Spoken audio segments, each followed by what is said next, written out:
لشيخ واعز صوفي لمولا من كنارقرم پیاڵەی مەی بەیادی دیدەی مەستی نیگارەگرم لە شەوقی بەژن و باڵای تۆیە ئەی شۆخی پەری پەیکەر لە باغا جێ لە سایەی ئەرعەر و سەر و چنارەگرم خەیاڵی مەمکەکانی گرد و نەرمت دێتە بیری من کە وەختێ پڕ بە چنگلیمۆ و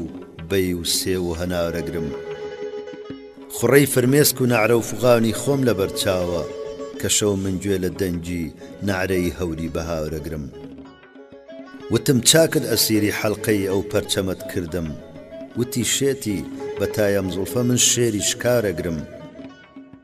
بە قولاپی مژە و حەڵقەی کەمەندی زوڵفی چینچینم ئەگەر بێ ئارەزوم بێ ڕۆستەم و ئەسفەندیارەگرم ئیشارەی کرد برۆی یعنی کە بۆ قەتڵی دڵی عاشق لە پشتی چاوی یارۆ جێگەی سەد زولفەقارەگرم